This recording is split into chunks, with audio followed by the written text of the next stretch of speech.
Cool. Hello, everyone, and welcome to another podcast with me, Charlie. Me, Rick. Me, Frazer. And me, Serhan. Oh, yeah.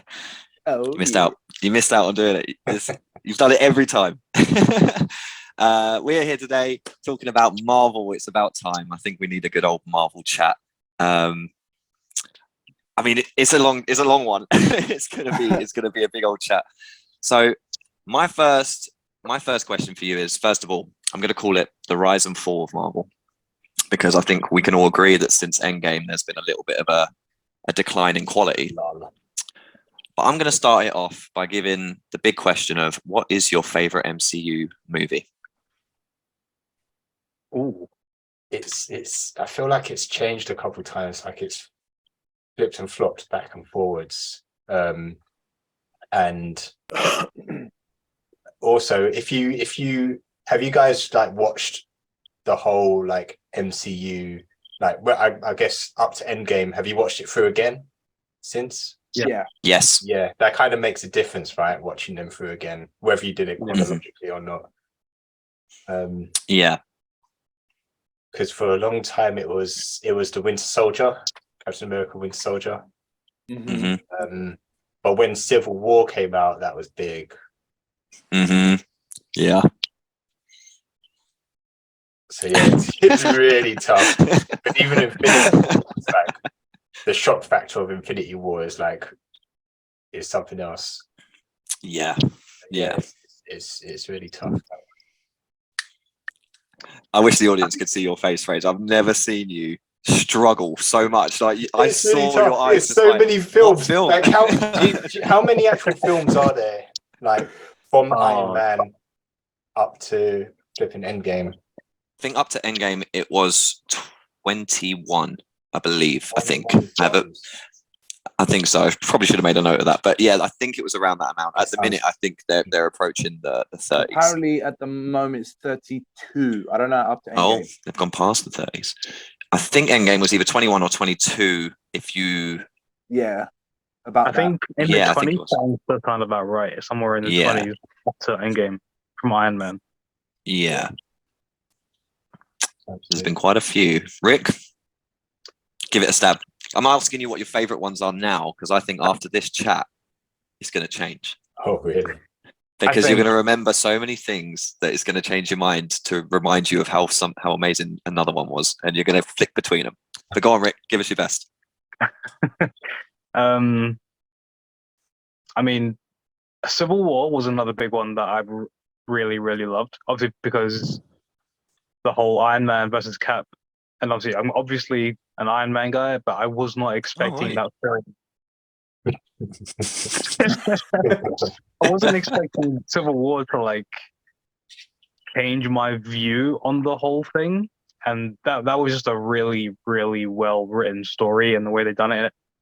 But I also really loved Guardians 1, because that was just completely out of the blue. No, dude, it was like so out of the blue. Like I had no idea what Guardians was when it dropped in the cinema. Like, it's a Marvel film. Who the fuck are these people? Let me just go watch it. And that film was amazing. Even now, you can still chuck it on, and it's just always a good time. Yeah. I mean, there's a fair few that I can think of that like these are great movies, but trying to pick a favorite, if I have to, Iron Man 1. It has to be. That's a good call. That's a very good call. Fraser, what was yours? Gun to your head, because you flicked between Civil War and. I'm gonna go for Civil War, because it rounded off like Captain America's like trilogy, let's say. And yeah, the whole Iron Man versus Captain America thing was like kind of a defining moment. It really changed. It was probably the first big change in the MCU before the snap, I would say. Really, it's the first time the actual heroes really got divided. Yeah, and things really changed for them. So yeah, I would go with Civil War. And you had Spider-Man, which was a big moment in that. Spider-Man. Yeah. Sam? Oh, damn it. Everyone took my answer. I was like, yeah, that's a good point. Rikesh said it. Then Fraser said it. Oh my god, Civil War was good. Guardians was good. I think because there's not every stage the favorite change. So I think just to be a bit different, but at the same time to also mean it, I will probably go with. It sounds obvious, but with Infinity War, just because Infinity War was that sweet spot of Marvel where it was like the beginning of the end, like it was the part one of two of this massive thing that we've been working our way up to. It wasn't disappointing, and as a film, even though the others were enjoyable, some of these films are enjoyed as a fanboy, as a Marvel sort of like person that's kept up with it. But Infinity War, I went and watched it with people that watched all the films, half the films, none of the films, and everyone loved Infinity War. And it was such a change of pace. I agree with everyone else, and there's other ones. I even thought of like Spider-Man, like No Way Home, with all the other Spider-Men and all that. But I think I'm gonna go with Infinity War because it just, I would say like Winter Soldier hit me, Civil War hit me, and then Infinity War was the next level. It just hit me again. I walked out and I was like, I remember Fraser. Do you remember we went and watched it? Yeah. I was so dazed out by what I had just witnessed that I went to the wrong car park. I was following Charlie home instead of Fraser. And then me and Fraser got in the car. We went back to mine and we sat and we didn't talk. We didn't speak for like maybe half an hour to an hour. We just sat there like we don't need to talk about it. It really hit me. So I would go with Infinity War. Infinity War was when you three went to watch in cinema together, right? First time. It was sold out everywhere. Charlie, one of you guys found it in somewhere else. It wasn't local. In Watford to watch it. Was it in Watford? Yes, we did go Watford to watch it. It was like one showing left, and Charlie you were going back with your group back to Bedford, and Fraser was going to take me home, and I just followed, and I was just like, I looked up and I was like, I was dazed. Man, Loki dying in the first act. I was like, well, this is not. I completely forgot Loki died in the first 10 minutes of the film. Yeah. Whenever that's mentioned, I just remember the sound of his neck just. Oh. Yeah. But where did they get that sound from? This. Oh. They actually did it. Tom Hiddleston actually broke his neck for that part. That is method. Yeah, that is method as hell. What an actor he is. So committed. I actually went to see Infinity War with my nieces, like about 4 or 5 days after we saw it. And I said to my sister, like, look, Faith's a crier, right? She was when she was a bit younger. She's a bit older now. But she was a crier. She cried at everything. And I was like, look, this film is going to wreck her. I couldn't spoil it for my sister either, so I couldn't tell her what was coming. But I was like, it's really sad. She was like, oh, she'll be fine. First 10 minutes, Heimdall dies, right? Heimdall. She starts crying. I was like, take her out. I'm telling you now, take her out the cinema. She is not going to handle. When Loki died, I could hear her. By the time it got to Groot, this girl, man, she must have all the water in her body is come out of her face. It was so bad. When we left the cinema, she was just a state. It was adorable, but mate, even the Spider-Man moment in Infinity War is still pulls a tear every time. I don't know what rating that film was, but not a good one. A very good one. No, I mean like like PG in that. PG in that, yeah. I think it was PG-13 in America and PG-12 or 12 in the UK, I believe, which is weird because there was a lot of death in it. Half the freaking universe, and it's fine for kids. It's fine. My favorite, hands down, is Endgame. It will always be Endgame. It was really. I think you're all right in Iron Man 1 all the way up to like there is any one of those films you put on I'll enjoy, but there's something about Endgame that I just and a lot of people prefer Infinity War over Endgame, but I think Endgame was just so good considering they'd done time travel and how much of a shit trope that is to do in films, and they actually reinvented time travel to and it's fucking sick, like the way they reinvented the whole timelines like disperse and stuff. If you change something, you don't just change something in the past and then it changes in your future. It creates a whole other it was like insanely clever. And the fact that they Cap catching the hammer, best moment in the MCU. Big moment, Fight me on it. It's the best moment in the MCU. I think there's the only other thing that could compete is the dusting in Infinity War, but if you can name a moment better than Cap catching the hammer I will suck a dick, right? Do you know what? That's it. It's on YouTube. I think when you get to that point in the recording, I think you're just gonna have to like cut and like, it's as if there was a signal error. I'm gonna have to cut. No, I stand by it. There is no great moment. That moment. That was an epic moment. I don't think anyone saw that coming. Like, you saw the hammer shaking, you think, all right, yeah, Thor. Straight past, Cap catches it. Everyone must have fucking shit their pants. Whole cinema. Went up. Yeah. Yeah. And the fact that if time travel wasn't in that film, because that's what everyone always says, like, the whole time travel thing it's a writer's way out of a corner. But if they didn't do time travel, you wouldn't have got that moment because Thor had to go back in time to reclaim Mjolnir because it's already been destroyed. So literally, even the biggest of nerds wouldn't have predicted that moment because Mjolnir was out the picture. So the fact they managed to bring it back and have that moment for Cap is just it's so good. So good. Anyway, let's move on to so I've made like a points of talk thing and you can just stop me wherever, but let's start at Iron Man 2008 because that was something that you cannot have a Marvel MCU chat about and just gloss over. So Rick, you did kind of say it was probably your favorite. It is incredible. Go on. What sold it for you? What was the deal? Dude, the whole fucking film, start to finish, it was just swag. Robert Downey Jr. as Tony Stark was just it was like perfect. He nailed the character development, the story, the whole, the whole fucked up guy, the rich spoiled kid, and then having the traumatic accident, the whole going back and everything, trying to fix it. The story was just amazing. The development for it was insane. The action scenes were crazy. Like, getting to see Iron Man on screen for me personally as well, because Iron Man's always been my favorite superhero in Marvel, one of, if not the most favorite. And I'm seeing him on the big screen.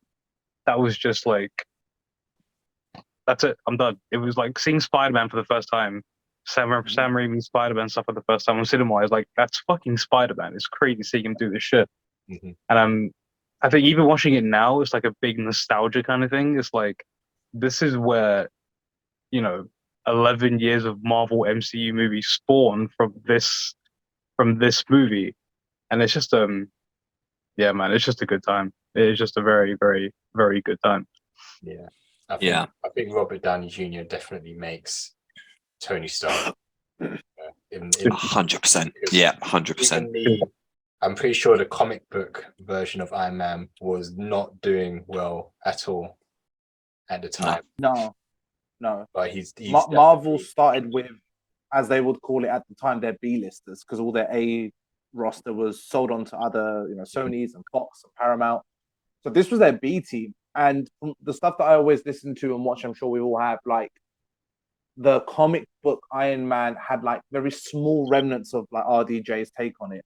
And now the comic book, and like probably a lot of the other characters, now developed into what we see in the movies and what we associate with those characters. Yeah. RDJ brought more of the less serious, light-hearted sort of the asshole that you just kind of like, that you want to root for almost. But yeah, sorry, I know, Rick, I was going to cut you up there, but no, you're right, man. Like, yeah. A lot of it was improvised in Iron Man. Yeah. Did you know that? Yeah. I did hear about this, yeah. Yeah, and Jeff Bridges really didn't like it. He wasn't a big fan of improvising scenes. So a lot of the time he just weren't in it. And so it was actually quite a shock that it did so well. Like, I think it was just really, I think Robert Downey Jr., as Fraser said, literally glued it. But I think, having Favreau and that come in to direct it, it was actually so lucky. I don't know if you know, was it relatively low budget for? I don't have the budget written down, but it made a fair amount of money. I will tell you how much. 140 million USD was the budget for it. 140 mil. 140 mil. How much did it gross? And it made 585 mil. I didn't need to Bang. read notes. Google's quicker. Okay. Not No, yeah, as it was done crazy well. as I thought it would be, but yeah, good few. No, but considering there was no Marvel Cinematic Universe, there was nothing to like already have to go. Oh, I watched Ant-Man. That was okay. Oh, then you might like this one. There was nothing like that. The only thing you could watch is something like Spider-Man Or the whole and be like, I'm not a Spider-Man fan, so I'm not going to watch Iron Man. But then when everyone comes out to cinema going, that was something different. That was so different. I remember sitting in my car after Iron Man and fucking swiping the windscreen with my hands, pretending to talk to Jarvis the whole way home. And I was like 19, 20 years old. So yeah, it was a freaking awesome film. But yeah, And I think- saying that the Incredible Hulk, which obviously there was no Marvel universe and it was made by Universal. That came out before in 2008 also, but it came out before it did. But then we also got that post-credit scene, like the beginning of the whole post-credit scene. Well, kind of. Hulk in the Incredible Hulk, it wasn't a post-credit scene. It was just the last scene. The first ever cut scene was in Iron Man when no one fucking knew it was coming. And you actually see Nick Fury coming to recruit him from Iron Man 2. And that was the first ever Marvel Cinematic Universe cut scene, end credit scene. That's the one. Because I thought it was the Incredible Hulk as well, but it's just a final scene. Oh. That makes you wonder then, because obviously, do you think that was just a throwaway scene? Because they didn't have plans to do team ups at that point, did they?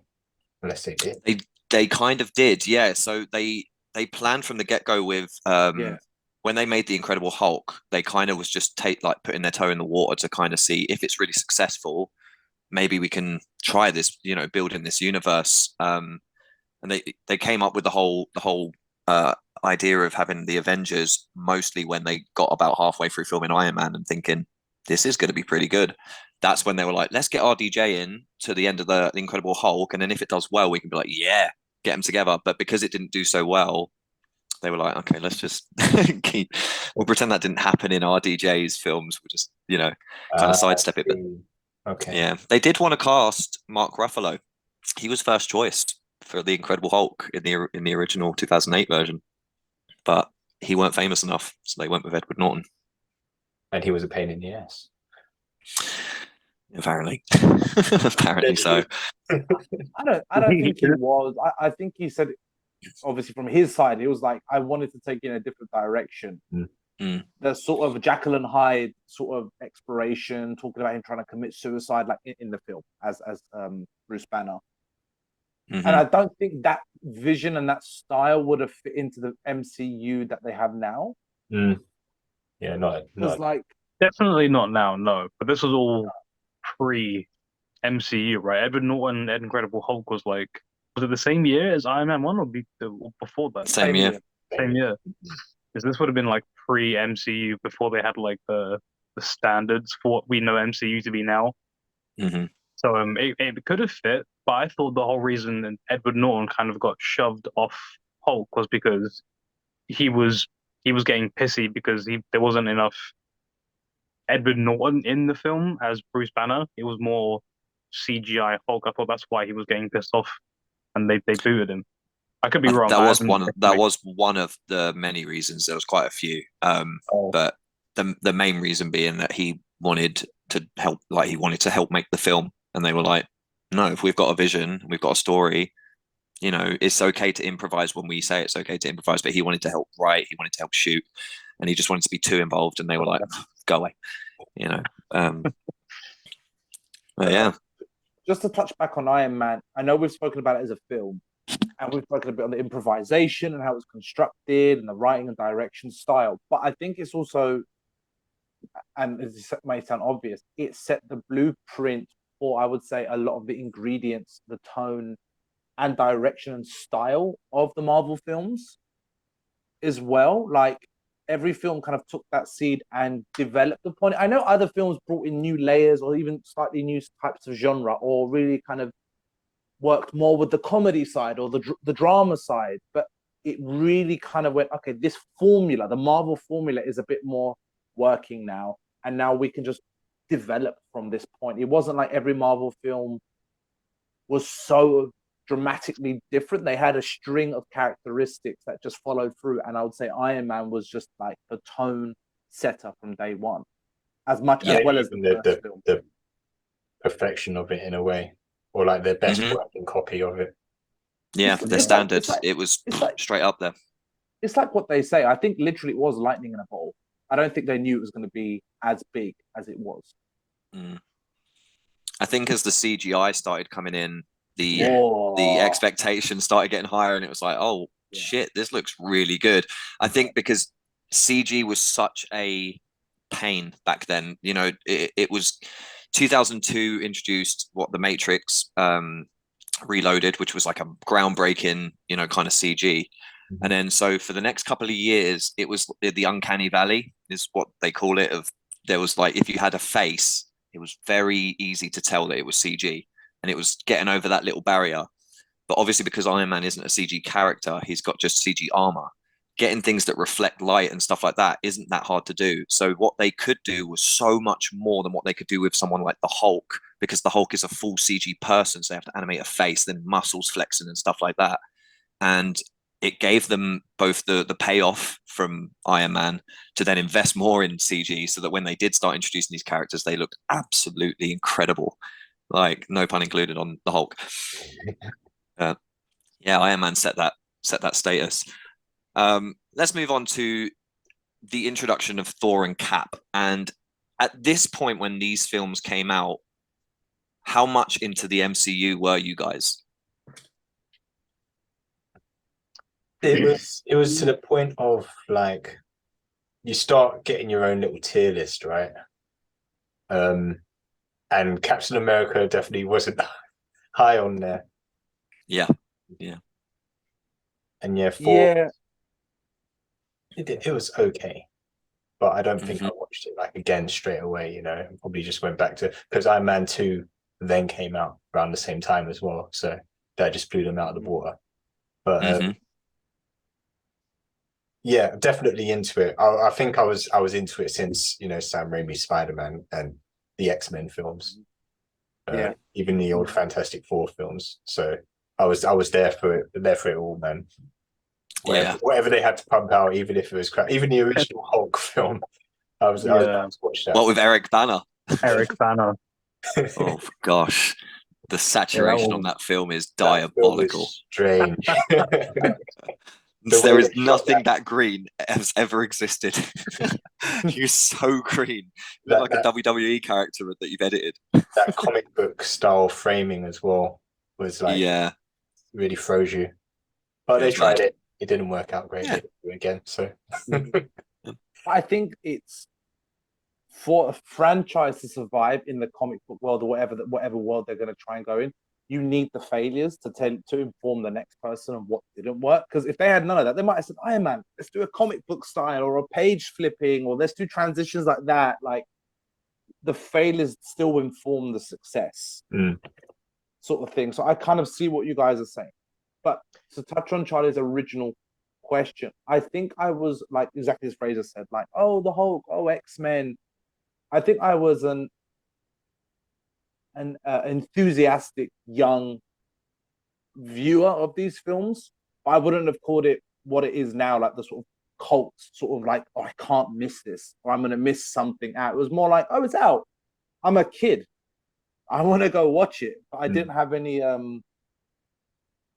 It wasn't like the priority as it became later on. I was more happy to just casually go and watch them, but still watch them, but just more casually.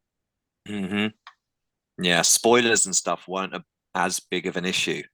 You know, like if you heard a little bit of a spoiler for Captain America or Thor, it wasn't like, no, you've ruined it. It was a bit more like, oh man, I wish you hadn't told me. But it didn't really, you know what I mean? It didn't have that gravitas. Like imagine someone ruined Endgame before you went and saw it. There would be a fist thrown if someone ruined Endgame. Huh? A Mark Ruffalo interview.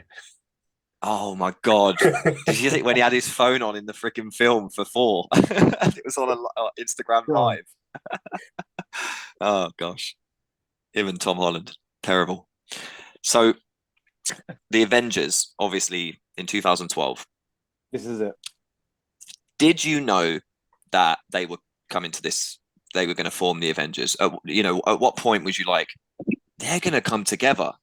Okay, this is insane, because this is a really big thing. Like, you know, other films have had crossovers and stuff before, but not, to my knowledge, have separate individual films gone, yeah, but fucking wait, because they are all coming, and then actually pull it off. I'm pretty sure it's the first. I mean, But when did you think it? I think it must definitely be if one of the first to do it on that big of a scale, because I think after like the first few Iron Man movies and then Captain America and Thor, Marvel quickly had a lot of fucking money. Because I think like at this point, all of us were like, we were watching the films, we knew when they were going to come out, we'd all make an effort and go to the cinema and everything for it. And then we'd sit there and talk and we'd Google stuff, right? And then we'd hear all these rumors that, you know, they're going to bring together the Avengers and you're going to see Hawkeye and you're going to get Black Widow and all these characters are going to come together. I think by the time Avengers was actually coming out, I knew that it was going to be like this big thing. I didn't know it was going to be as big as it was and leading into like the whole Thanos and everything. But I think it was kind of known leading up to it. But Yeah. I think between us lot, we must have Googled a fair bit and researched random shit on our own, and then found that this is going to be a big, big deal. And then obviously later on, Doctor Strange and Spider-Man coming into it, the whole deal with like Sony and what they're doing and everything. And I think from that point, we were fully engrossed in the whole MCU. We were like up to date with everything that was coming out on it. So it was kind of a slow build, I guess, from Captain America and Thor. I think from Avengers, I think it had us all hooked on the rest of it. I'm pretty sure. That's exactly what I was going to say. You know, is I think in those first lot of films, it was like a really slow burn, because literally all we would have had was like those end credit scenes that were slowly tying it all together. So I think Captain America was obviously him waking up in the present day. No, in fact, that was the end of the film. I think the Captain America one was actually a scene from the Avengers where he's punching the punching bag, and then Nick Fury comes in. It's always Shield that's tying it together, isn't it? Because Iron Man 2 had Thor, the Thor sort of little teaser. They find Mjolnir in the desert. Yeah, They also like Shield is actually in Iron Man 2, so that was, I think that was the big kind of, we're forming a team. You know, they literally told you we're forming a team. We're just kind of waiting. We're kind of like there waiting, like fireworks ready to go off, basically. Yeah. Shield was mentioned from Iron Man 1. Yes, it was. Yeah. Yeah. Coulson, the moment Coulson was there. And then I reckon once we started getting those trailers, you know, that the theme, the classic Avengers theme, that that I think after actually Avengers, after the film come out, then they really kind of set the baseline, like that's what they're gonna have to provide us with now. Yeah. But in the coming years. And yeah, they kind of set themselves up for that. Yeah. And they delivered as well. So a lot of people said it was a setup for failure, because it was such a high bar. The Avengers 2012 was such a high bar. Whoa. Everyone said that any solo film we bring out now is never going to be able to compete. Any other Avengers film, how are you going to get that same feeling of them coming together again? This is the downfall. So many investors pulled out after the rise, because they thought it's not going to get better than that, and it fucking did. Yeah, I think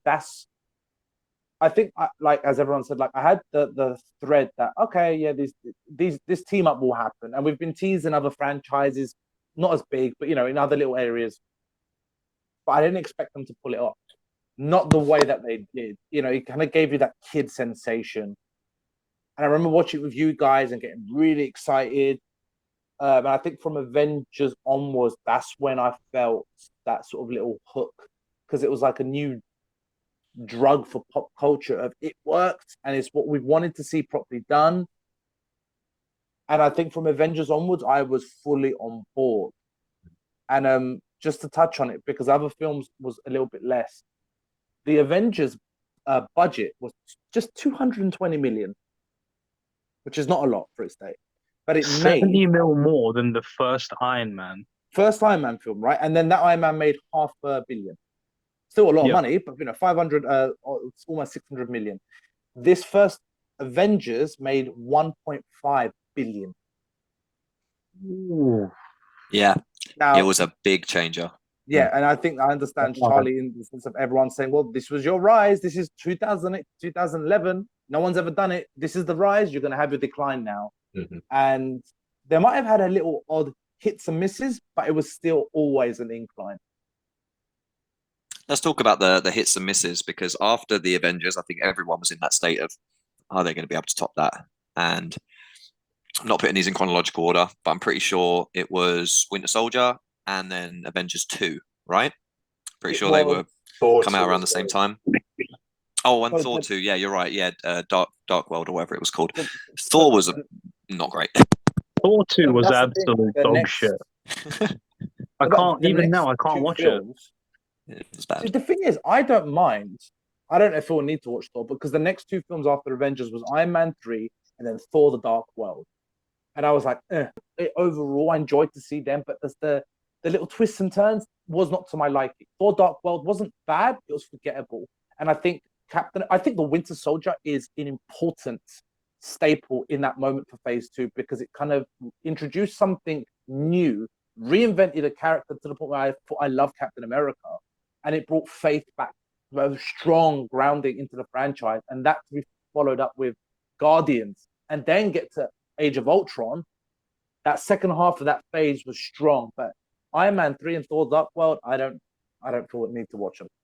I never liked any other Iron Man film apart from Iron Man 1, to be honest. Iron Man 2 was okay. Iron Man 2 was okay.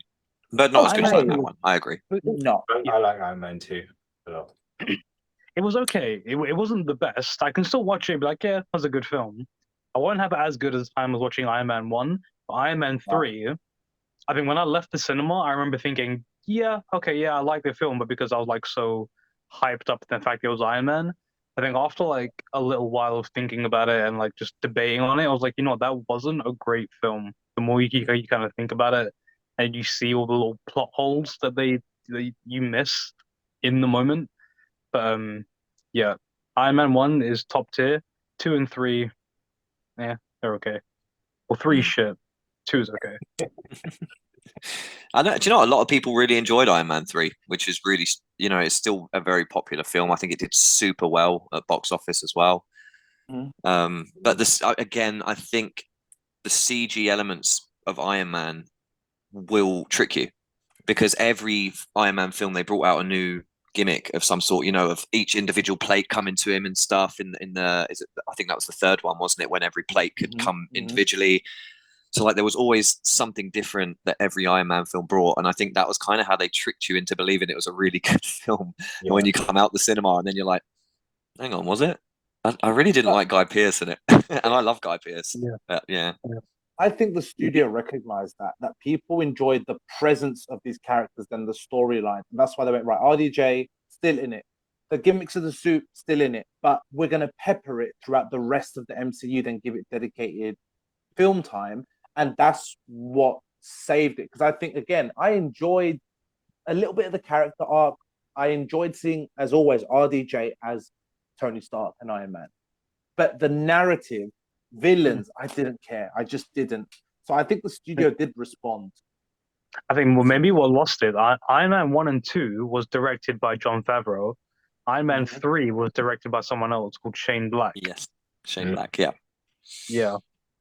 Maybe that's where it went a bit pear-shaped, to be honest. Because the direction Favreau wasn't the problem. Fucking amazing. I don't think 100% he is. Problem. It was the writing. I didn't like some writing of the was story bad. beats. Yeah, I think the writing, like, I don't want to get into it, but there was a lot of points I was like, really? Like, yeah, really? No, 100%. I agree. Like blowing up all your suits at the end? What the fuck was that about? Pepper randomly had the extremis power for like 30 seconds and then it just disappeared. It was like, well, what happened there? Yeah. He gets the shrapnel taken out of his chest. No, I didn't like Yeah, I hated that. the Mandarin thing where I'm Trevor, I'm a comedy, and I was like, no, did not like that. I liked That you as did the not villain. pay off at all.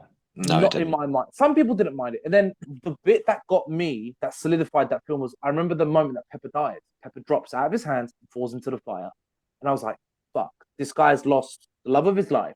She drops. He calls the suit. I'm like, all right, he's gonna batter this guy, and the suit hits the side and it just crumbles, and he just looks at the Mandarin. He's like, a guy pissed. It's like, and I'm like, are we making a joke? Are we actually making a joke Yeah. after that beat? And I was like, no, I've lost faith in this film. Yeah. Sorry. And it was I slow just- mo and everything. It was meant to be this really gravitas moment, and yeah, they instantly done comedy straight after, and it just, Yeah. it was terrible. But I agree, again- mate. That was a really bad moment. I think they did learn from those beats though. A lot of people said, oh, too much comedy. Like they did find a happy medium. No, I agree. You did mention that something special was introduced in Winter Soldier, and I'm going to tell you what that special thing was. It's called the Russo brothers, because that's when they Yes. first directed a Marvel movie, and instantly you got a different caliber of storytelling and filmography. You know, I mean, it was pure leg day for Cap. We'd never seen this guy use his legs. And in this film, they were like, this guy must be wedge, kick people. Like, you could boot a guy like off a ship. Like, just do it. And and the Russo brothers, yeah, they came in and they obviously they were given the parts of doing Infinity War and Endgame, which was flawless. Like, if I say so myself, Winter It Soldier was still flawless. holds up. 100%. Yeah. Yeah, great film. Completely agree. I don't overly love Captain America. Obviously, Captain America 1 is like a good, it's like a feel good kind of movie. It's kind of old school, but it's got that tone to it. But Winter Soldier was, you could definitely tell like there was early day Marvel, and then this was like experienced veteran Marvel. Like, you had insane action scenes, you had crazy storytelling and dialogue and development. It was a great, great film. I could still put Captain Winter Soldier on at any point as well and just enjoy it. That was a great film. And Agreed. I think it's just something about the Captain America films that they seem to be the main solo films that have actually standing change on the rest of the Marvel universe at a time. Because in that Yeah. film is when like Shield basically falls and Hydra is ousted from there, Yeah, and that leads on into Age of Ultron as well. And then I think Yeah. with Captain America, for his character model, and you don't have to rely on CGI. I know it sounds silly, but it's like, it's not a spectacle to see, so it has to be what you hear, what you feel, and it obviously they went the action, conspiracy, mystery, murder style, so they can add politics because Captain America's a lot about his politics, and I think that's what I liked about Cap. They done it. They played the line perfectly in the first film, and I think it's he's the archetype. He's the Superman of the Marvel universe. You know, he's the red, white, and blue. He's always gonna do the right thing, and it's such a thin line to kind of play with, in the sense of, is he going to be a goody two shoes? Is he going to be annoying? Is he going to be in your face? And he's like, no, he has a standard. He has boundaries and morals for a reason. And then you apply that to the real world with the real world politics, and he has to now fight with his morals and ethics versus the reality of like corruption and his country. The things that he's standing for, and the people that he represents are the enemy. And on top of that, his best friend is the person trying to kill him, all in this one thing. So it's like you watch a battle of character with all of these this domino effect. And like you said, Fraser, it kind of affects the bigger picture of the Marvel universe. So you wanted to listen. If I'm watching a Captain America film, I really wanted to listen. Not that I would have listened to the others, but I could still turn the volume down on Iron Man just a little bit and watch the show.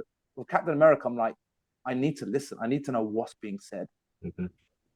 Yeah, I think that's going to be. Go on. I was just going to say, like, his, like saying, like, to really get into his character and to really drive it home, like, this is Captain America. His, like, basically all of his lines have to be like spot on.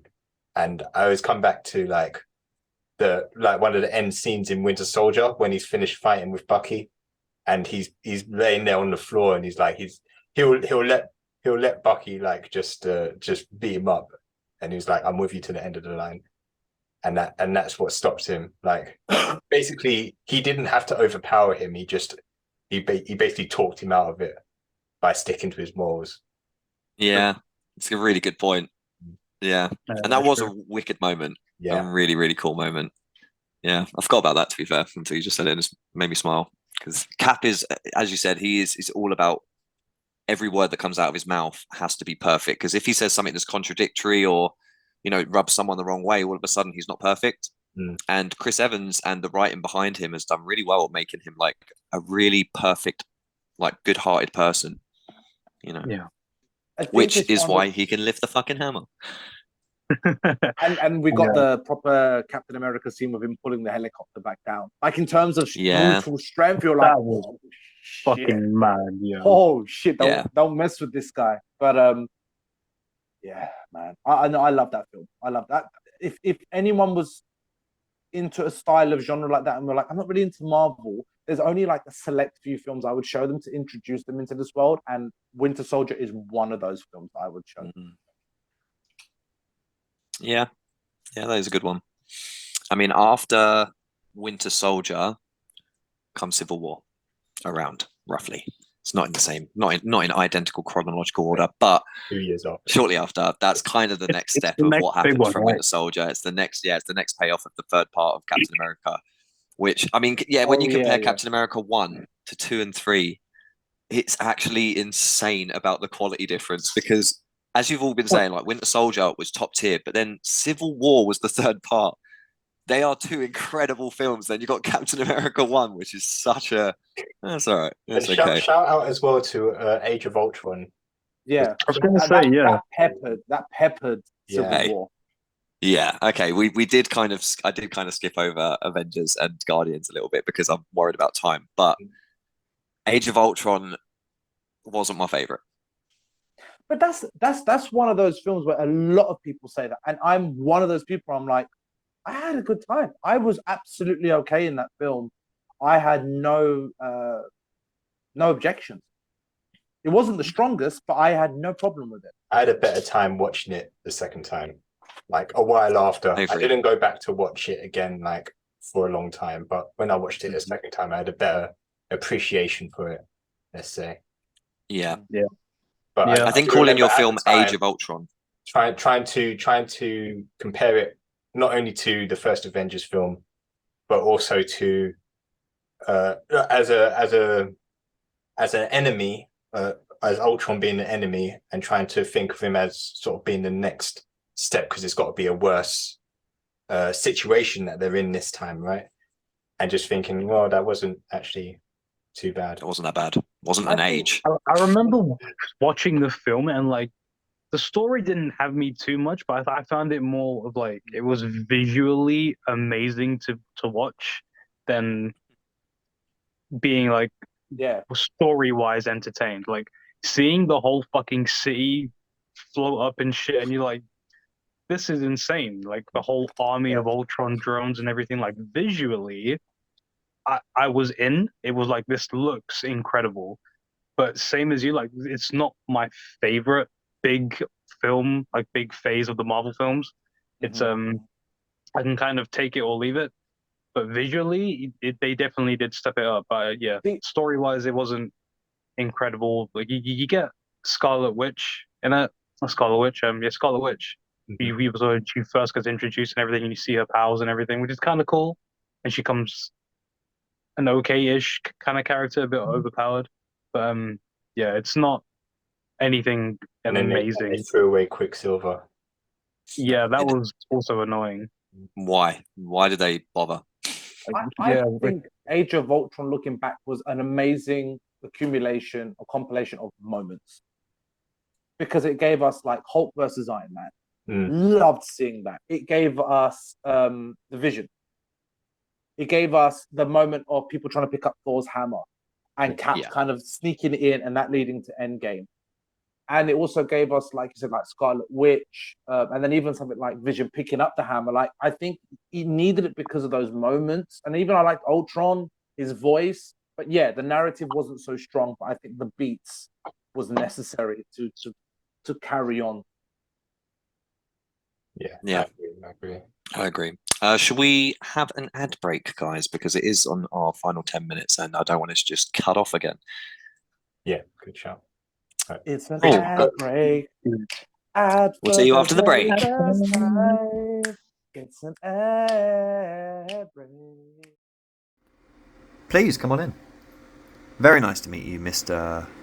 Excellence, courage, bravery, justice. Yes, these are words I can spell, and more, for it is I, Spell Checker. Chilburn. They call me Chilburn. Nice. Okay, well, joining the Avengers is quite a difficult task. Do you think you're up for the challenge? If you are having a crisis, a danger, a terror, rest assured, I can spell these words also. Yeah, Right, okay. I'm pretty pumped about it, but also just kind of chill about it as well. Okay, and what's your superpower? For when darkness rises, crime prevails, let it be known that I, the Spell Checker, will make sure all of these dastardly, fiendish, and villainous criminals' paperwork, once arrested, shall be written, signed, and checked by none other than Right. the Spell Checker. Yeah, that makes sense. So basically, when I feel hot, I can cool things down, and Okay. when I feel cold, I can heat things up. Okay. There's a bit of breeze in here, though. You feel that draft? And how could that be useful in a time of crisis? You have Avengers that can jump, that can fight, Yeah. fly, Yeah. Hulk out, Yep. envision, and cast spells. But Yeah. not everyone can spell. Yeah, it Yeah, so depends that- on where we're fighting. I can either freeze the enemy or I can burn the enemy. Okay, Depending on how hot and cold it is, depending on what Right. I'm wearing, depending on Okay. how I'm feeling on the day. Oh, okay. Yeah. Yeah, I don't think this is going to work out. So when in doubt, you can always call upon everybody. SPLLCHEKER. Spell Checker. That definitely wasn't spelled right. So where do I sign? Oh, I see. Okay. Well, you've got the air, Yeah, I'm sorry. air conditioning on quite high.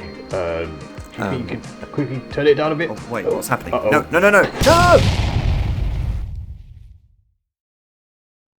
And we're back. Hello and welcome back from the break. I hope you enjoyed that fantastic advert from one of us. I was going to allocate someone to make him do it, but no. So after Avengers 2, we've kind of touched on Civil War already, but let's kind of dive into it a little bit more because I think the return of Spider-Man is something we kind of need to focus on a little bit.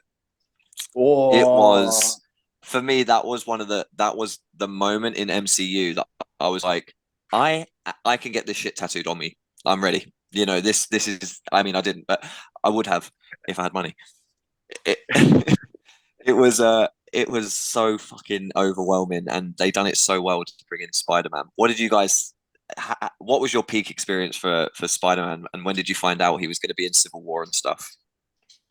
Oh, so you're just asking just about Spider? Just about Yeah, Spider-Man. honestly, Not the mate, I film. know Civil War is a fantastic film, and I'm not ever going to take that because it is a great film, but it was a massive moment for Marvel to have Yeah. Spider-Man Yeah. come home and then to call it all his films home. You know, he's literally home.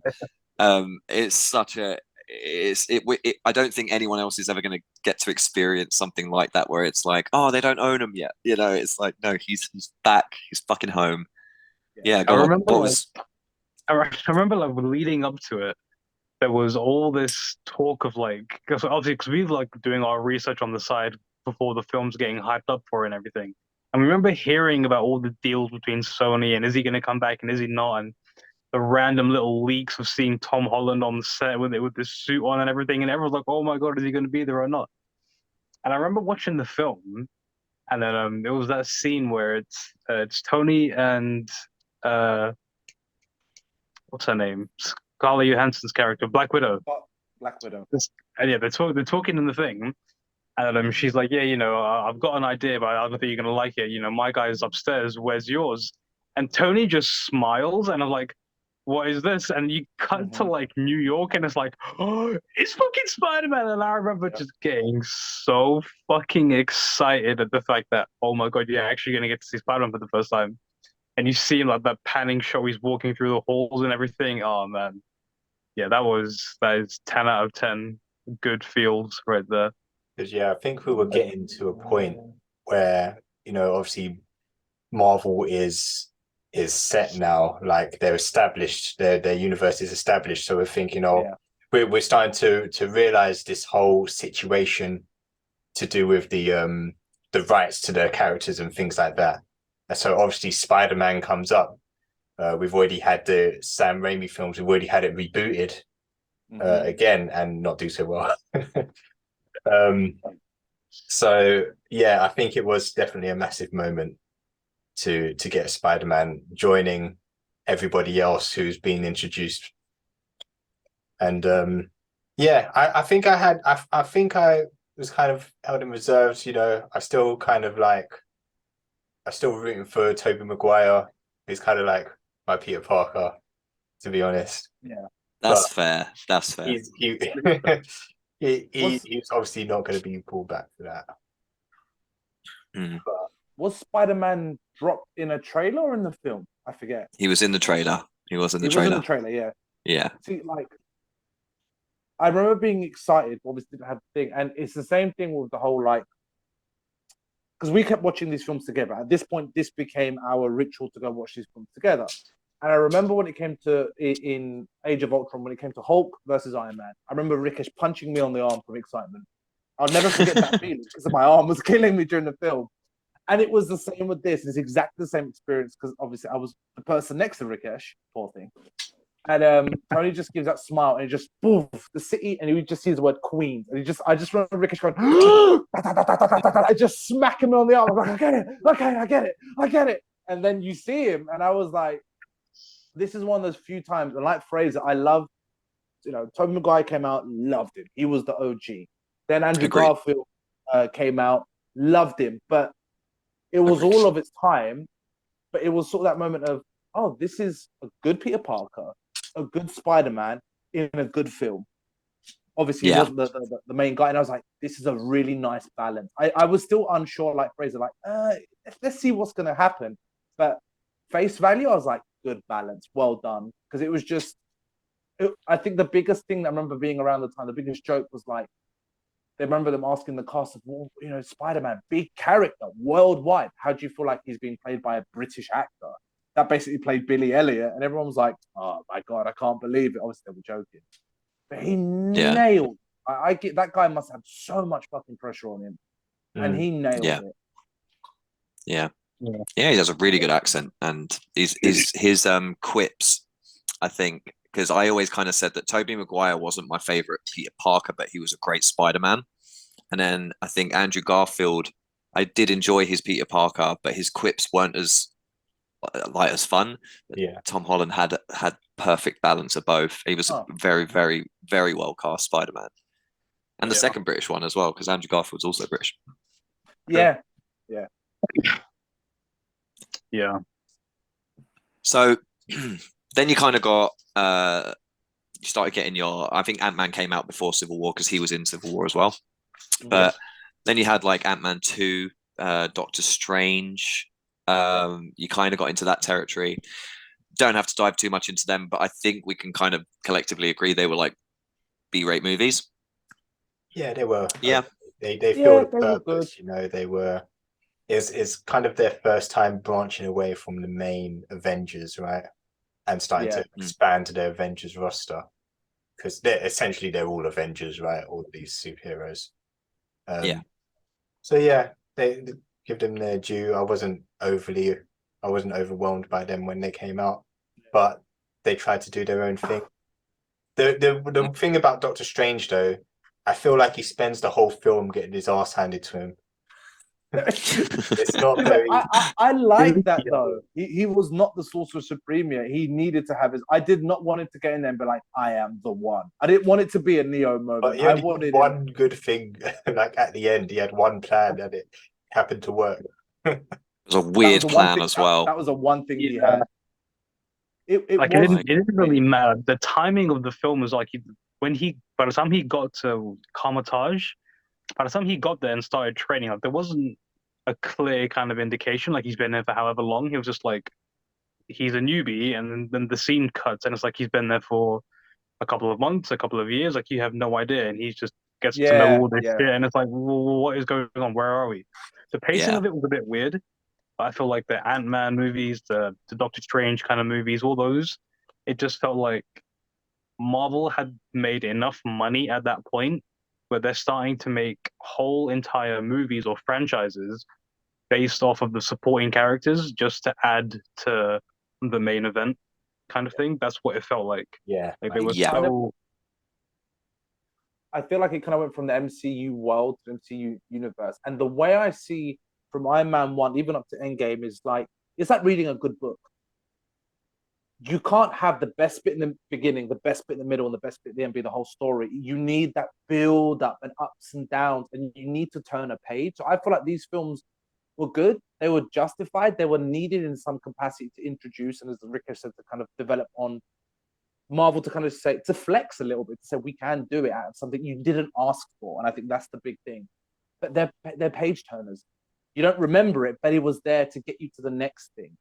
And it informs the big moments more.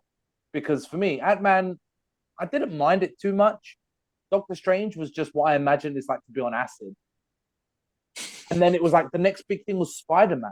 And for me, that was like, okay, forget the MCU. I need to know if now they can take this character and this actor and make a successful film in Homecoming. And that was the next big jump for me that I really enjoyed. Well, let's before we jump past Infinity War and Endgame and go on to Spider-Man and stuff, let's talk Black Panther, because that was something that really stood out as, obviously it was a massive thing for the Black community, and it was the first solo movie to break $1 billion, I believe. Mm-hmm. So it was a big movie. Honestly, I think probably the best villain in the MCU to that point. I think Thanos is probably better than that, like, you know, since everything after. But yeah, Killmonger was fantastic. Was such a good villain, and obviously Chadwick. So funny. Oh, incredible. Michael B. Jordan What- really did it. Yeah. Yeah. And I Yeah. feel like he's a really Everyone. well-written villain. That's the thing. And Yeah. Marvel also have this kind of curse. They kill off their good villains. And Mm. he was really well written as well. You know, I don't mean to pull it away, but I was listening to another podcast talking about this film, and they were saying how, you know how like characters, always the heroes go to like hospitals and charity events, and they were kind of like riffing of like, imagine if Killmonger was sent to these hospitals, like you got to go in character, and it's just the idea of him trying to sell weapons to all these little kids. I know it sounds so stupid, but it's just, oh man, I loved his character so much. But yeah, jumping everyone back was- as well.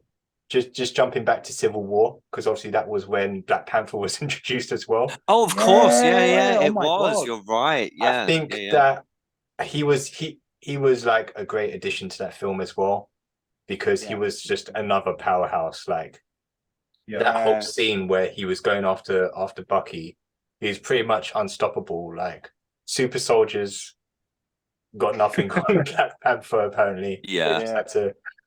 You got him chasing Bucky and Cap chasing him. Yeah. That's Oh, the was running the- scene was that was insane. such a good scene. He was the wild card in Civil War. He was not on anyone's team. He was just out for his own interest because obviously, you know, for his dad. And obviously, he was just showcasing him. But I'm not going to say this adds too much, but I really enjoyed it. This is probably more with Chadwick's RIP to the guy, like his performance. He was so regal. You just felt that princely, kingly vibe. He wasn't just a strong character that earned it. It was like, no, this guy walks into the room and you fucking show respect. I really picked that up so quick. He played that so well. He was accessible as a person, as a character, but he was so like, shit, you are like the king of Wakanda. You are the Black Panther. Yeah. And then the film just, oh man, love that film. Kind of the same thing, like watching him in Black Panther, I mean, you know, in Civil War when he first seems like, okay, cool, this guy's pretty fucking sick. Like, yeah, I don't know a whole bunch about Black Panther at that point, but you see what you see from Civil War, and it's like, okay, this guy knows what he's doing. And by the time you get to Black Panther, and you see like the actual story and like Wakanda in general, like all the shit that they've got going on, it's like this is fucking amazing. Like Yeah. where has all of this been? Like why is all of this still under wraps? And that's like kind of where the whole story from Black Panther comes from in the first place. But yeah, man, I think that was like another really, really well written story in Marvel's MCU story. That was a very good chapter. Milestone. That was a very, Yeah. very good chapter. So let's go on to the main event, the big one. This is the epitome of the rise. Infinity War and Endgame. Now we'll put them together because they were shot as one big movie. Let's just say it is a big movie cut into two halves. What is the most standout moments that you took away from Infinity War? Obviously the dusting. You don't need to mention the dusting. We all know that. But what hit you that was like super, personal from your journey? Who wants to go? One of you go. I think the initial fight on Titan. They've got this. They're facing this guy who's getting increasingly more powerful, already way more powerful than they can imagine. Really, I can't remember how many Infinity Stones he had at the time. I think he had 5 out of 6, Three? possibly. He would have been missing 2. He needed the Time 2, Stone, yeah, and he needed and the Mind Stone, and the Soul Stone. And the Soul. No, the Soul Stone isn't just a Endgame. He had the Soul Stone by the time he got to Titan. Titan was Endgame, wasn't it? Yeah, the Soul Stone. No, the Soul Stone was Infinity War. He got that just before arriving. Oh yeah, of course he did. Because so it's just this ragtag group basically been put together. The only actual Avenger there is Tony, and he's got to work with the Guardians of the Galaxy and Peter Parker, who's not supposed to be there, and Strange, and Doctor Strange as well. Apparently Peter Quill put together that plan, but they almost pulled it off, and then and then they basically just got to rabble together, and they just get their asses handed to them. And that scene, that did I watch it with you, Rikesh, or not? Or did I message you afterwards or something like that? Because that scene where Tony gets stabbed by Thanos. No. It was me, you, Frazer, and Chaz that went to the cinema, and Jade. Yeah, and you lot went to go was going to watch it the next day, because I remember the bit where Tony almost dies, thinking, "Oh my god, poor Rikesh." And then Spider-Man happens, and Charlie went into just PTSD shock. You just went silent. I remember looking at Jade, going, "Is it going to be okay?" She's like, "Don't worry, I'll take him home." You were just silent. Yeah, it was trauma. It was trauma to have something so beautiful given to us, then ripped away. But what was this thing you were talking about? Sorry, Fraser, with the message with Rick.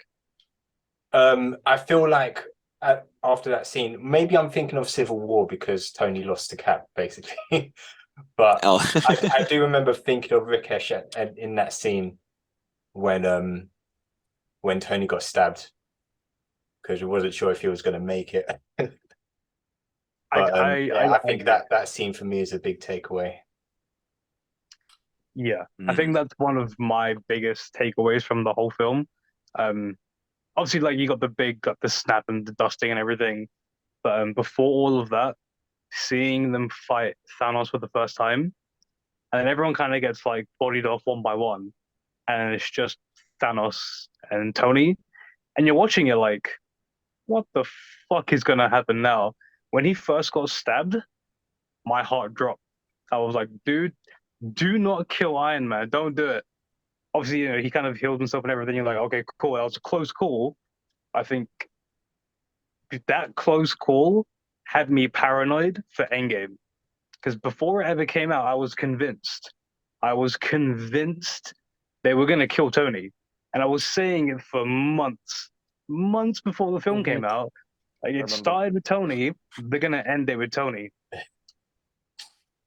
and they fucking did it. Wankers. Yeah, they did. It was good though. Yeah. It was good. It You was couldn't so not good. have it end that way. He Yeah. literally saved everything, saved everyone. It was beautiful, but it was also Traumatic. gut wrenching to watch. I think I've only ever actually seen that scene a handful of times. I've watched Endgame, but I'll usually skip that little scene at the bit and then carry on. No, I can't do it, man. It gets too emotional.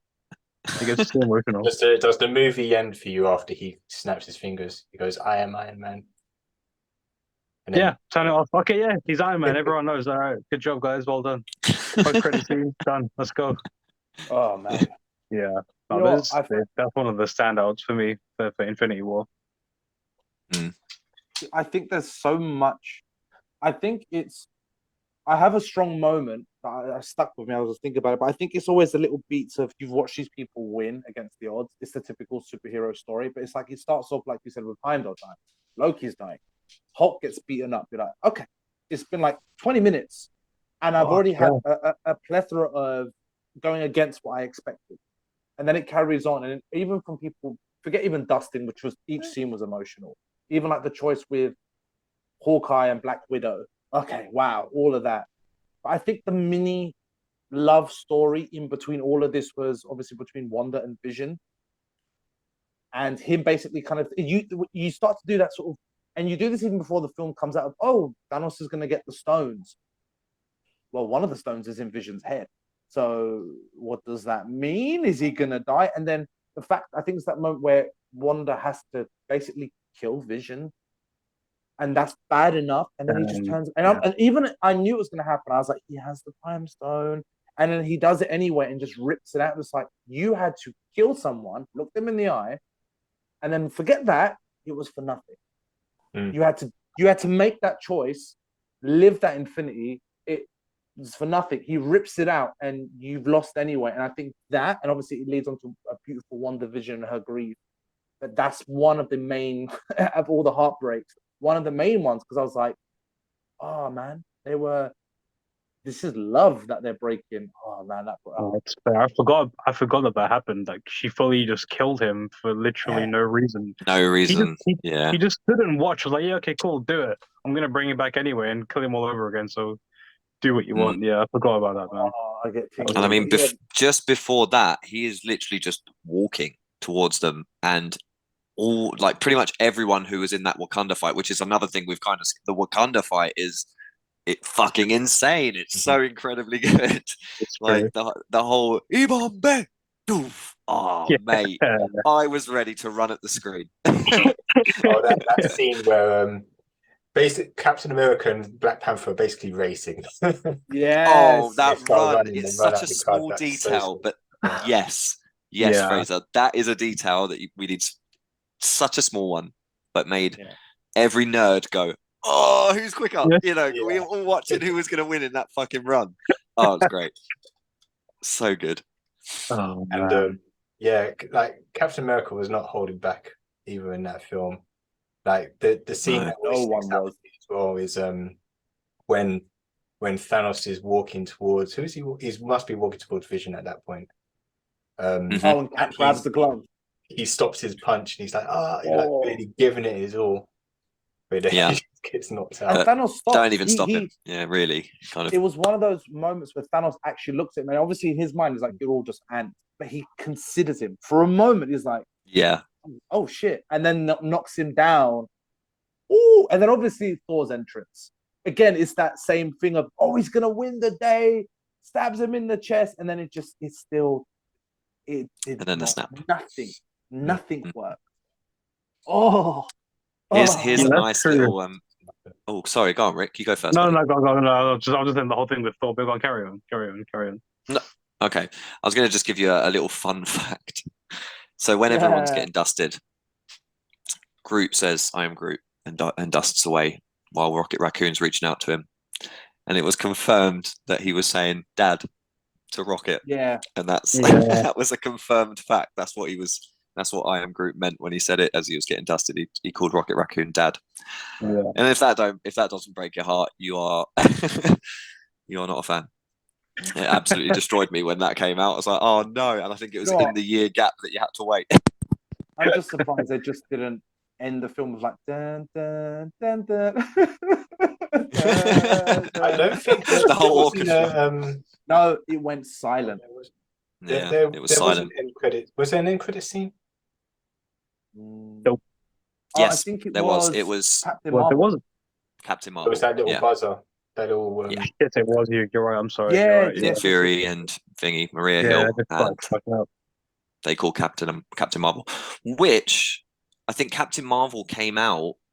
I should have looked this up a bit more before, but I'm pretty sure that came out after Infinity War. I think it I came out think, between yeah. Infinity War and Endgame. Yeah. So it was like a tease to a new character, but almost at like the weirdest point where you're like, okay, I guess she is OP and we do need an OP character right now. So it was actually really clever to bring her in at that, like to hint that she's coming in at that moment, because we had just lost all hope. So any new hero that could help was welcome. You know, it was a very, very smart way to introduce a new hero at that point. Yeah, I think so. But maybe it was also kind of like I think it's also like a smart business move in order to get people to go and see her film. I mean, technically, all end credit scenes kind of are, as a nod to this is where you're gonna go and watch next. But I think they probably needed to put it there in Infinity War.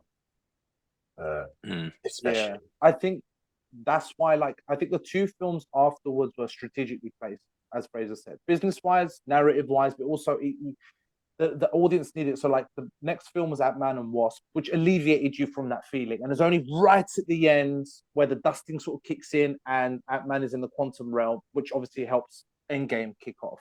Mm-hmm. So it kind of ties a thread, but also takes you away from everything. Captain Marvel is just a basic introduction film. But again, as you guys said, you needed that. I will take anything. This is an OP character. Cool. What can we do with her? I think these two films help connect Infinity War to Endgame, but they also kind of alleviate that pressure because you was left with a very strong aftertaste in Infinity War.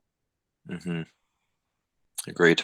I think it was the Russo brothers that said as well that Infinity War is basically a Thanos film, because we do kind of see himself go through an arc. Yeah. Love that. Oh, this was Russo brothers again. Yes. Yeah. They did both. Yeah, of course. Okay, cool. Yeah, I think they proved that. Yeah, they did Winter Soldier, Civil War, then Infinity War, then Endgame. That's not a bad roster, man. For the biggest franchise in the world to do some of the best movies in it. Oof. They have said that they would only return if Secret Wars was on the table, and it's one of the next films coming out. So I'm pretty sure it's not them doing it. They've hit that level now. They're not going to go to Marvel. Marvel needs to go to them.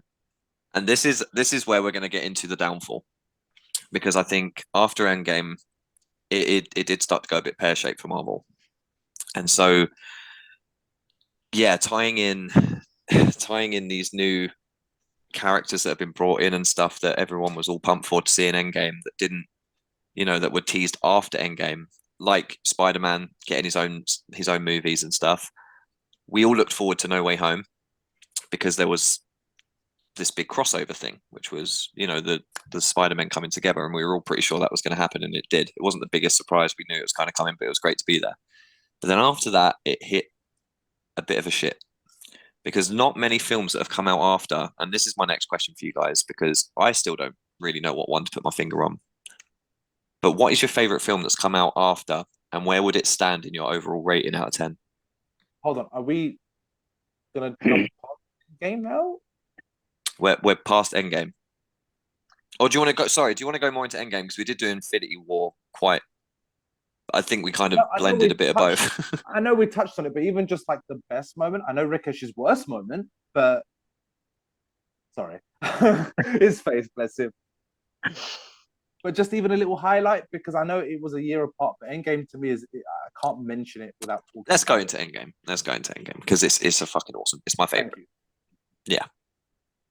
Okay, so I mean, you're literally going from exactly what's just happened, goes into it. You see him return home. Tony survives, which is, instant sigh of relief for Rikesh for all of 2 hours before it happens again. And in it, they go and kill Thanos straight away. Mhm. I think That was mad. but it wasn't just his death. It was the fact that for a year everyone was hyping up. He should have gone for the head, like Thanos said, and then he does it, and then everyone's like, "Oh, what are you doing?" It's like, "I went for the head," and that was again that moment. I was like, "Okay, this is a different film. Just sit back." Yeah, And it was like 5 years later, and I was like, "What?" Yeah. that's it. That came up on the screen. It's Was the it time 5? jump. I thought it was 20. That's 5 years later. That's The Last of Us. Okay, maybe. I remember Yes, 5 seeing year that, jump. that black screen 5 years later. Like, hang on a minute, you just killed Thanos. You cut to a black screen, and now we've just jumped 5 years into the future. What the fuck are we Do doing? you know what it was Yeah. as well? The Russo brothers confirmed that Endgame picks up straight after Infinity War. So we're walking in there like, yeah, okay, we're watching this straight after. They find out where Thanos is. They go to him, interrogate him. He's fucked up.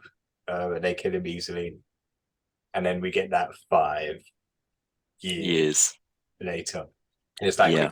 we didn't get no quick resolution. And then we get to follow the story from there, which is basically a time travel heist story. Yeah, literally is that. Yeah. Isn't it mad thinking that, like, when that 5 years later comes up on the screen, we have been following every film and they've all been chronologically, coming out and hinting at each other and stuff. And then you get this 5 years later come up and you're all sitting there thinking, what? So, like, when we watch films now, they're going to be 5 years after. So what are they just setting up a whole new universe? Like, what the fuck is going on? It was a big thing to do a 5 year jump and stick to it. Because even though they dealt with time travel, they didn't go back that 5 years. They just carried on. Yeah. So that 5 years was actually a full on commitment that they now have to remember. The blip and everything coming into Spider-Man to talk about it. It was a full-on event and it didn't get changed. It happened and they all had to deal with it in their own way. It's really, really cool. This is another reason why I love Endgame and I think it's untouchable. Time travel usually is a shit trope, but yeah, they just done it in such a cool way that it was like, I've never seen a film like that. And they even ripped all the other films that have done time travel. They actually took the piss. Yeah. Like, in the That's actual not how scene, it works. they took the piss. Yeah, that's not how it works, mate. Come on, don't be an idiot. The Back to the Future just a bunch of bullshit. Yeah. But I They think recreated that's what science. makes. I think that's why there was a little bit more of a slightly not biased, but like a bit more friction with Endgame versus Infinity War. Because, like I said, Infinity War, I watched it 3 or 4 times in the cinema with different types of people. Endgame, even though people went and watched it, it was a pure narratively. It was fine, but it was a fanboy experience. This is for the people that you were there from day 1, and you're there at day 10, and now you're gonna. It's all gonna pay off. There's gonna be homages and Easter eggs and touching-ons, and even Cap going into the elevator and having that moment. Them going back in time was a trope, and narratively, I get that it's a weaker thing to do, but it's like, no, it justified itself because this is the only way we could touch base on all of these events that happen, that go back in time and recreate them a little bit. Yeah. What else are you gonna do? What, flashbacks? No, I don't want to see. Yeah, shit like that would have been dead. Yeah. They I agree. did it really well, I actually. feel like with the way that they had done everything in Infinity War, the only option they had left was to do a time travel story. Otherwise, there is nothing else they could have done. That was literally the only other option you could see that film taking. Otherwise, Yeah. now, what would Unless they got the Endgame glove, have been? but he destroyed the and glove that's it, straight yeah. away. So yeah. No, Yeah, I like, think what else now would they of have where done? we are now, they would have probably said, "Oh," and I know they touch on it now. It was like not time travel, but if we would have known, they would have probably seen like, "Let's just go to alternative universe and just set up shop there where none of this happened, or we can pre-warn them." Does that make sense? I'm not saying that I would not have wanted that, but that's now an option they have because of Loki and the show, and kind of understand there's variants and whatnot. But it didn't break it for me. If I really think about it hard as a narrative movie, going, all right, cool, yeah, easy cop out. But as a Marvel fan, I'm like, by all means, you've earned this. Take it.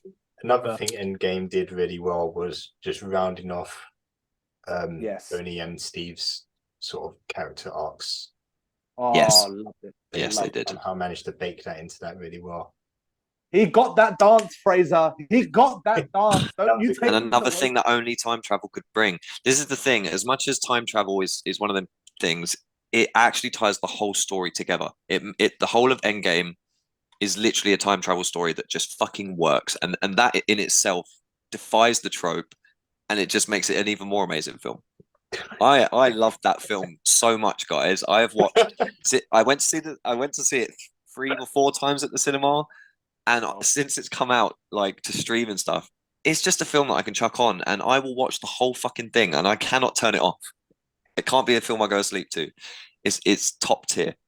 And count the moments. Like, please, listeners, if you're fans of Marvel and you're going to watch them anyway, when you watch Infinity War next, count the moments. When you watch Endgame, count the moments, and you will see it's quadruple. It's so incredibly funny, action based. Like, you want to compare the fight in Wakanda to the final fight where he says "Avengers Assemble." Mhm. Come on, With come the on! hammer. On your left. It's On your left is it's what I remember. On unbeatable. your left. Yeah. On your left, and the look of relief on his face of like, oh my god. Like, yeah, it's been you literally 5 get years. Iron Man, Thor, and Cap all taking on Thanos in that one shot, which is fucking dope. Like, he's just taking them all out, and then you Yeah, get Cap literally. catching that hammer. And You you know literally what got else? 11 years worth of stories and characters all come together in this one fucking scene on this one battlefield, and everyone just goes for it. And it is amazing to see. Like, but even like the little links that everyone has, and little interactions they have in between fighting and shit. It is a really, really nice way that they tied the This knot and was- closed it all up. This was the hero's film. I think what I enjoyed the fact that they killed the original Thanos so quickly.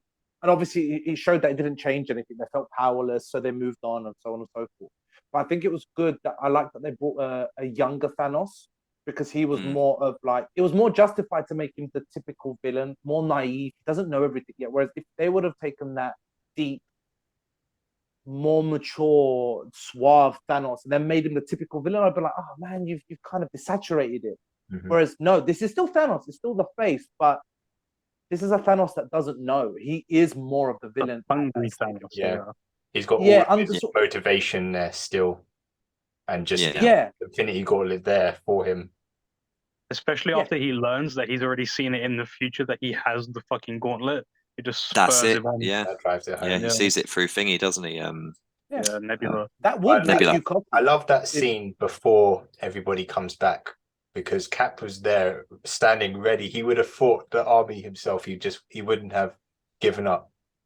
Yeah. And then he does get saved at the last minute. But I do wish, because I know they did a lot of takes of the Avengers Assemble line, but I do wish that he shouted it. I feel like it would have driven home the moment a bit more. What do you guys think? Why assemble bit was like, oh, yeah.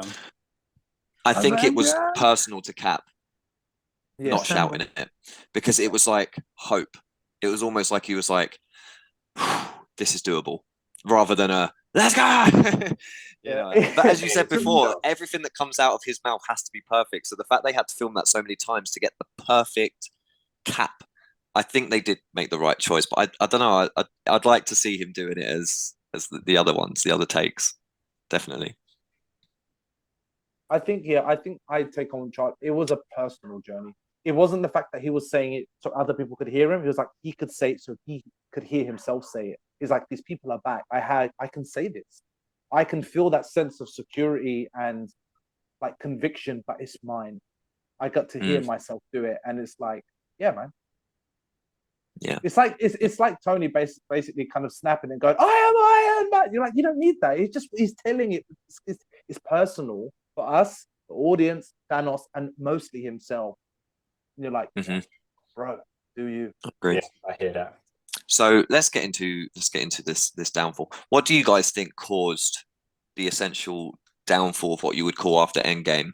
What would you say was like the main thing that really turned you away? Do you know what? I don't think it was a moment or a movie. I think we all left the cinema after that point, and it's as Charlie said, that was our Lord of the Rings. The rest is the Hobbit. Not to say there's a lack of quality. and not that I didn't want it to carry on, but we all, I felt collectively as a society, kind of went, can we take a small break? Can we take just a small break? I feel like it wasn't a film or a moment that went, really? This is terrible. It was like, okay, now I feel oversaturated. If we would have taken 6 months to a year of a break, I would have been more inclined. But it's not even that it carried on, it increased in pace. It was a Marvel film every 3 to 6 months that I didn't need or want or ask for. And I'm like, okay, cool. So I don't think it was a moment of the film. I know people say, oh, the Eternals are shit, or the Black Widow film came late. All right, fine. But for me, I just needed a breather and I didn't get it. Yeah, I think it was a culmination of things. Yeah. Things like the Black Widow film, like coming out afterwards, and there was controversy around that. The amount of like TV streaming series that were coming out, some of them are good. It's the same with all series. Some of them are going to hit and some of them are going to miss, and some episodes are going to hit and some episodes are going to miss. And there was COVID that impacted the whole, like, all production basically. So I think that messed up a couple of plans that Feige probably had. And yeah, I think for some of it, the quality wasn't there. It was more quantity. They've got ideas. They've got different directors coming in, and they try to keep up with the Marvel machine, as they call it. We're kind of in that. We're in a bit of a lull at the moment. I think can't really. If I had to pick a favorite film coming out after Endgame, apart from Spider-Man: Far From Home, I think that's or No Way Home even. I think that's I think that's going to be all of our choice, to be honest. It's a really difficult pick. I feel like if every film, sorry for the phrase, Rick, I feel like if every film was an individual printout, I feel like after Endgame it became photocopy. It felt that's the pace, that's the taste, and that's the quality that I felt like it was there. Because as Frazer said, I have not watched every film afterwards. Like, I liked Multiverse of Madness. I felt like they could have done more, but I enjoyed it. I get those COVID. No Way Home, amazing, loved it. Wakanda Forever, I haven't watched it, so I can't say anything, but I've heard good. New Guardians, haven't watched it. Again, apparently hearing it's one of the best they've done so far. But for me, the biggest disappointment, like the rest was okay. I could give a miss, but Love and Thunder for me, I was like, no, did not enjoy that at all. I watched that at home on a laptop, split into like 2-3 days, and I didn't feel the need to watch it all the way through. Like, it's just, Yeah, I mean, I kind of no, that's right. I kind of agree with both of you. Like, I feel like if they had ended on Endgame and then had given it like a year or two break and just take some time to figure out what they're going to do next, how they're going to do it, and just given that a break, then it might have eased things a bit and created a bit more hype for be like, oh my god, Marvel's back and what they're doing next and all that kind of thing. But like, that's not the way the world is. If it makes money, they're gonna fucking milk it, which is exactly what they're doing. They've got like however many different TV series now, and it kind of goes back to what I was saying. Like, Marvel have hit a point now where they've just got so much money, they can afford to make entire series and movies and shows and everything based off of just for the sake of backstory and building things into it, and it very much becomes quantity over quality. And ever since Endgame, it feels like they've lost that grit to them. Like, Marvel in the MCU days, in that 10, 11 years, there was like some really dark, deep moments that hit in movies, but you don't really get that now. It feels like most of the films since then, I've not seen all of them. I've seen the new Ant-Man, Quantumania, which it feels really kiddie. Like, there's a lot of kid jokes. It feels very accessible for everyone. So, you can't do too much of this or you can't do too much of that. And if the storylines become extremely predictable, you kind of get where it's going, what's going to happen next. And it just follows this basic kind of formula. Did that And it's, scene really throw you off? That Which MODOK one? be a dick scene. Yeah, what the fuck was that What the about? fuck was that about? Yeah, that whole MODOK thing was just weird. Like, I remember MODOK being like a character in like the X-Men shows back in the day, and I don't remember MODOK being anything like what he was in Ant-Man. No. He was That's a just like, complete redesign. yeah, he was like some like this weird fucking dude who was just hell bent on killing everyone. It was just really weird. Yeah, no, I feel like it definitely lost some of the darkness to it. That kind of kept it different. Now it feels too PG for everyone to be like, yeah, it's like a pick up and watch kind of movie. Everyone can watch it. Let's get more views, get more money, get more stream views or whatever it is that they're doing. It feels kind of like that's where they're at the moment. I feel like it's kind of killed the whole vibe for me. Mm. That's me.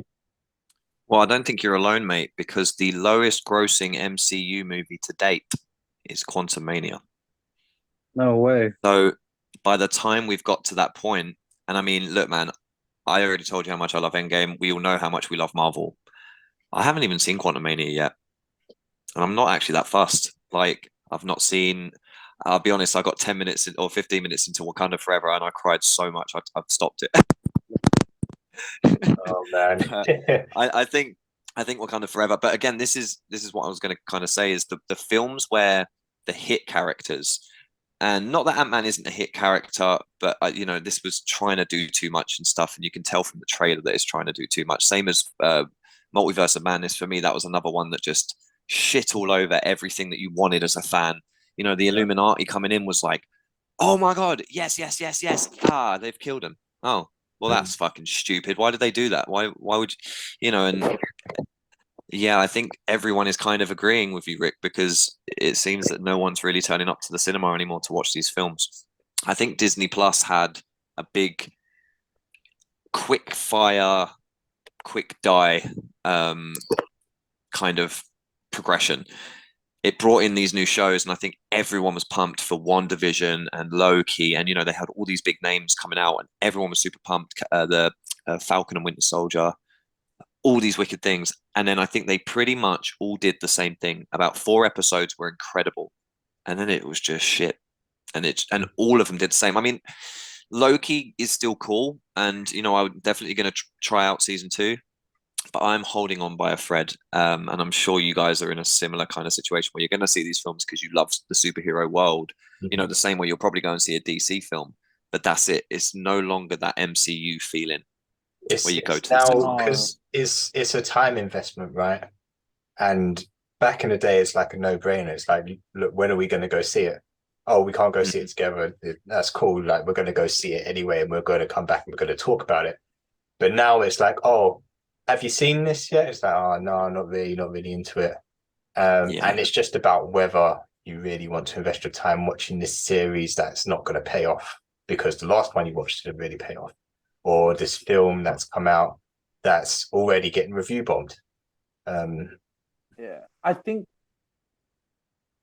anything too popular needs a decline. I think it's natural.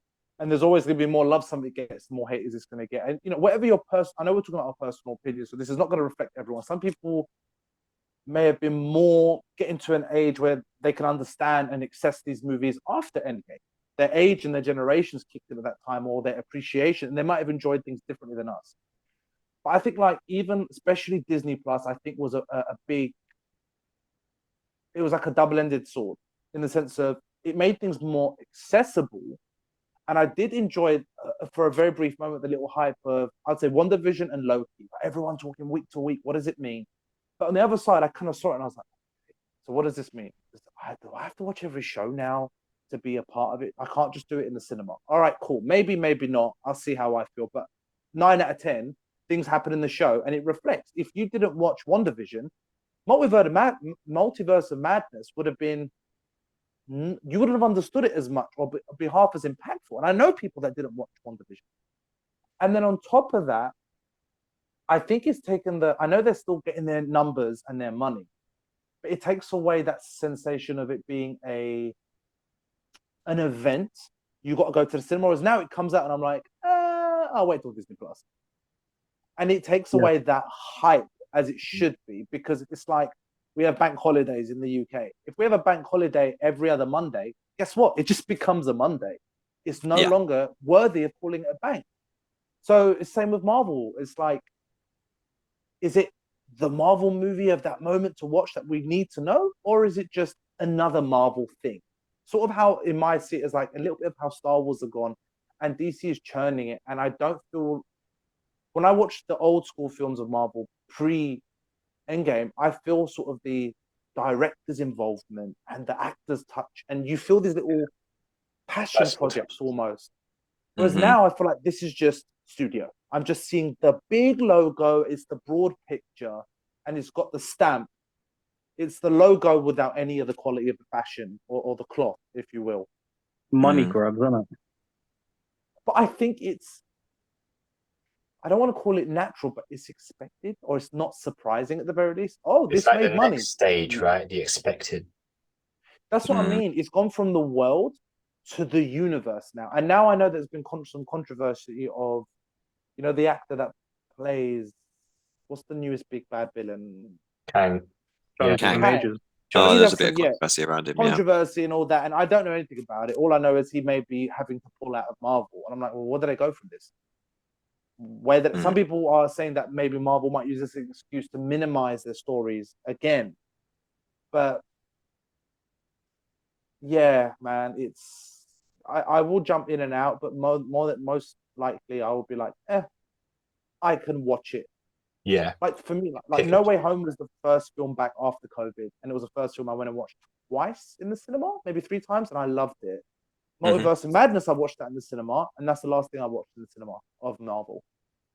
Yeah, The I rest think was same. all at home. I watched. I actually watched Guardians of the Galaxy the other day. I took my mum. Oh, I haven't seen it. It's really good. But I've heard it's good. Yeah. things. My mum likes Guardians of the Galaxy, so I took her to watch it. Nice. Did you enjoy it? Yeah, I did. It's a really good film. It is. Good. It's some scenes are a bit heavy. Like, we wonder how that made it into like a 12A film. But yeah, it's worth a watch. It's really good. Worth going to the cinema to watch, or wait for it on Disney kind of watch? Yeah, go to the cinema to watch that. Oh, okay, good. That's good to hear. Okay, yeah, that's actually reassuring to hear that Guardians are still holding up. I've heard a lot of people saying, because it's one of the best in a while of Marvel, of what it represents for James Gunn. They've kind of seen the contradiction of he's now gone to DC and heading that up. So they're like, people are, it's sort of like they're fueling their own competition of James Gunn's a really good director. Well, he's doing DC stuff now. Maybe I should watch their stuff, and I will still watch both. I don't give it. I think Marvel needs competition like any good thing. But yeah, no, I'm. It's true. But I think under James Gunn it will. I think there will be. I think PS needs Xbox. Marvel needs DC. Even if it's not matching, they need each other to create revenue. Yeah, I somewhat agree, but I mostly disagree. I think DC is just not in the ballpark. I think they're playing 2 very different games, and I think by the time DC get it, it's way too late. We've already had Endgame. We've already got to the point where we've ruined it. We don't need it. We don't need it now. And DC's going to finally figure it out, and we're going to be like, "Yeah, it's a good film. It reminded me of Avengers." In hindsight, maybe Marvel's decline is their weird time to shine now, because people still want this superhero flex. I mean, you can hope, right? You can hope that if Ant-Man being one of the newest movies has been the lowest grossing movie in the box office since, that should be a red flag for Marvel, right? And producers in the studios to be like, maybe we should rethink some shit. Maybe this decline is a good thing. It could be like, maybe we should take a step back. I doubt that will be the case, because if it makes money, they're gonna fucking do it. And yeah, but it could be the silver lining. They've played on it, man. Even in She-Hulk, when she goes to see I haven't seen Kevin. She-Hulk. Fair enough. Like, there's a moment where they literally kind of represent Disney or Marvel in a machine-like form, and it's like it's kind of putting the nail on the head of like, it's being churned. It's the formula's there. It's. I mean, it's literally Feige as a robot. Kevin Feige is a robot. because she breaks the fourth wall like Deadpool. So she breaks through and goes into the studio and complains about the writing. It's cool. Before Deadpool. I really liked it, but anyway, yeah, that's what I have. Moon Knight was also one to mention, by the way, because Moon Knight was a really good standalone show. I am very much looking forward to that. It's good. Yeah, it's very good. This is the thing now. There's so much of it. It's like, what is good and what is not. Like, what do I watch? What do I spend time watching? Catching up on this or catching up on that? It's like, what's worth it? Maybe that's how it's working. Maybe if they know people have their clicks of Marvel, one of us has watched this, one of us has watched that, and if we say you will like this or you won't like this, I'm going to take your word for it more now than just it's out there. I need to consume it, sort of thing. Yeah. Yeah, that's fair.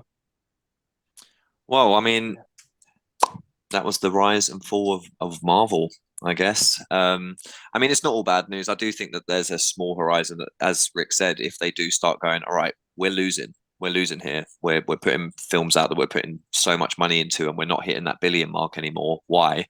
Maybe they will reevaluate and kind of do something. I think Secret Wars on the horizon, I think is probably like... Everything's planned out for like the next 3 years. Yeah. If Tom Portman has started on a couple of things already, and I wonder if those changes would have time to take effect yet. Scripts already written, actors already cast. We shall. I mean, we've seen Mutants. We've got X-Men there. We've got Fantastic Four there. Still not really seeing any of it. Just to not as a gimmick. On the future. I know that obviously Guardians 3's come out. The Marvels have been advertised already. So apparently the next big thing, May 3rd, 2024, obviously is subject to change. Captain America New World Order, which I would still be down to watching. Thunderbolts, Blade, Deadpool 3, which with Wolverine I'm down. And it's his first proper introduction in the Marvel Universe. I want to see that. Fantastic Four, and then Avengers Kang, and then Avengers Secret Wars. But they do have a pretty interesting lineup, in my opinion. I am quite intrigued by these films. On paper, it sounds great, right? On paper, it sounds amazing. Like, oh my god, they've got all these big films lined up. But then it just goes back to the same thing. Like, is it going to be more quantity over quality? Is this like another Marvel flex where they've got the money to do it, so they're going to do it? Or are they actually going to like do it properly the way that we know it to be? Or have they reached a point now where Marvel are like, fuck our generation who grew up on this shit, now we're catering more to the younger generation who are going to grow up with these movies, and they will have the attachments to these characters that we had for original MCU characters. You know what I mean? Maybe they could take it in that direction. So I think they are trying to get the young audience to do the same journey that we've already had. And I get, that is where it's going to make its money if it can keep everyone. But yeah, it's the caliber. It's just not. They need to hit them moments. Like as you guys were saying with Favreau in Iron Man 1 and 2, and like the difference it made having Favreau on board. You need more Favreaus. You need more Russo brothers. You need more Feige's. And I think they're all getting to the point now where they're like so high up the ladder. It's like, no, I don't make the moves anymore. I just oversee them. It's not enough. You got to get your hands dirty because you're the guys who know how to do it well. And they need to get more people like that on board. But hey, here's hoping that they bring it back, because I would love to see Marvel hit that Cap catches the hammer moment again. Yeah, absolutely. Anyway, we should probably end it there because this is by far the longest podcast we've had so far. In all fairness, we've podcasted in the past before within ourselves, never really posted it up. And we've done repetitive Marvel stuff for each movie as it's come out. And we can look back into our recordings, but this was always going to be one of our longest ones. This is like a summary of those. Yeah. This is a brief summary. Yeah. But it's been a pleasure, as always, guys, having a good old chat about Marvel, and thank you for listening. I've been your host, Charlie. Rick. Frazer. And Serhan. Oh, yeah. We are Red Jackson. Thank you. Catch you next time. Peace. Nice.